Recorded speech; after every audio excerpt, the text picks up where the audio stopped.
As with owning any animal, like a dog or a cat or even a chicken, eventually one of them is going to get ill with something. And unlike dogs and cats, which have a full industry built around veterinary care and pet care and all the pet stores you could ever imagine, raising backyard chickens, you're kind of on your own. So recently, one of my chickens became ill, and I had to do some troubleshooting and some trial and error to figure it out.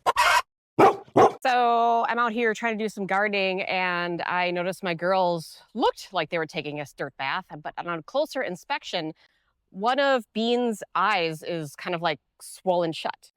So the first thing I did was check for signs of injury, like maybe she got into it with pot pie, but I didn't see any. There was no blood, no scabbing or scarring. So the next thing I did was going to the internet to find out how I could possibly alleviate my chicken from this swollen eye. Gemini actually told me to try washing the chicken's eye with saline. Okay, so we have a bottle of Saline Solution. We're gonna try to flush Bean's eye with that. Just because I'm not sure what we're getting into here. If she scratched it, if something's in there, this would be a really good solution to start with. If you see that your chicken has a swollen eye, don't use any human eye drops. There's a lot of chemicals in those. Straight saline is the most natural thing you can get closest to tears. So we're gonna try to wrangle her. Okay, let me see here. It's pretty swollen shut. I can't even open it. I see her eye moving around in there.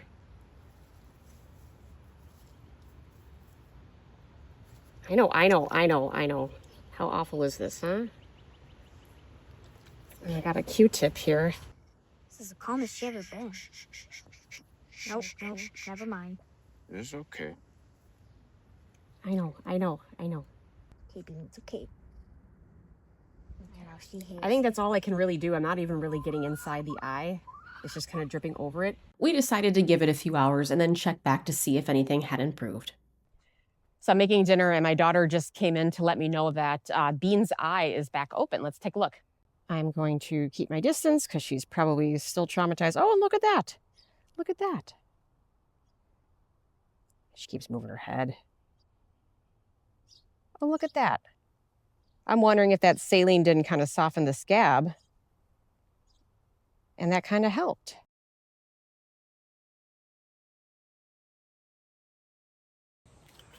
Well, crap, right? Because I thought the saline had worked, but here's the part of the story that gets a little interesting. One of the reasons why a chicken's eye can crush shut is due to a respiratory infection. And at this point, I'm thinking this is probably the case because not only is her eye crusted shut, she's also sneezing occasionally. And I had noticed that over the last few weeks, and it was kind of just like a, huh?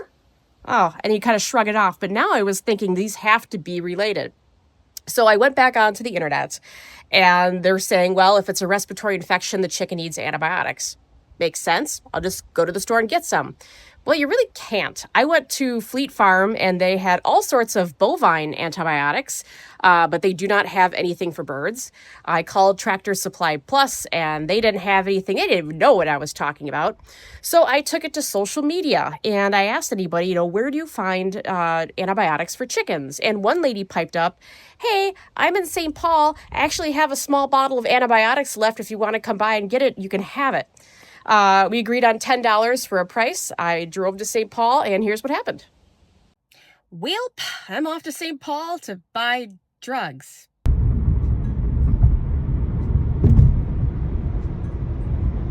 All right, so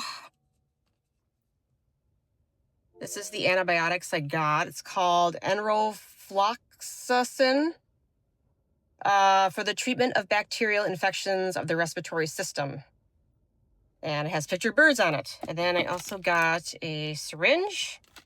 I guess this is water soluble, and this is like 15 gallons worth, just what's left in this bottle here. I paid $10. I don't know how much this stuff normally costs for a full bottle online. I do plan to buy some, but I'm kind of in a pinch right now, so $10 is totally fine by me. And I'm in a pinch because we're supposed to be leaving on our family road trip to Duluth shortly.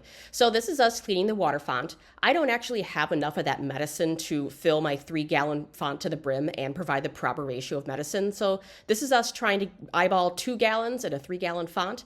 The antibiotics go right in the water and they're safe enough for all your chickens to drink. It won't make your healthy chickens sick, but it will make your sick chickens healthy. At least that's what the hope is. So here's us trying to squirt the medicine inside the water font. Well, it's been a few days, and let's take a look at what Bean looks like. Before, it was kind of hard because she'd always put her right eye at me. It's very hard to get a good look at her left. Come here, girl. I put toast down, so it would make sense that she's going for that. Come on, Bean. Quit hiding. See? Her eye is open. Great. Lid. Get out of the way, Pot. Lid looks a little heavier than the other side, but that's a good start. All right, it's been a few more weeks. Let's see how Bean's eye is faring now.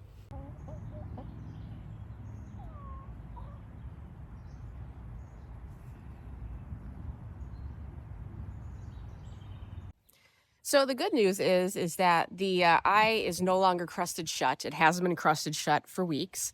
It does look a little gunky, like I probably should just wash it off with some saline and it'll probably be fine. It does appear she can see just fine out of it, so it looks like her eye is lubricating itself, which is a good thing. So not only did that antibiotic work very well, I actually went on to the website. It was called Jed's, and I bought myself a full new bottle, so I have it on hand in case something happens again. Also, there's no more sneezing, and that was something I did notice out of her when the eye was gunked up, is that she was occasionally sneezing, which is really odd for chickens. Chickens shouldn't be sneezing. They don't have allergies. So the antibiotics do appear to have cleared up whatever sinus infection that she had. So definitely worth having some antibiotics on hand if you're going to be a chicken owner. You never know what is going to happen. There's a lot of things that can go wrong. And maybe just having a simple remedy to start, like the antibiotics, might be something really good to have in your back pocket. And it also goes to show you the power of social media. I know social media can lead you down a rabbit hole, and there's a lot of crazy people on there. We've all seen and heard them. But there's a lot of truly good people out there that truly love chickens, want to help you. And I was luckily able to find somebody who was able to help me out in a pinch. So it does help building a network and joining social media groups because you can't do it by yourself. It really does take a village. Well, guys, I got to go strain a pool that my kids decided to leave a ladder in the middle of. Guess I got to go get my suit on and haul that out of there. Thanks a lot, Max. But in the meantime, like, share, and subscribe. We recently got a puppy. I am working on some video footage of our cute little guy, so stay tuned. Thanks, guys. Take care.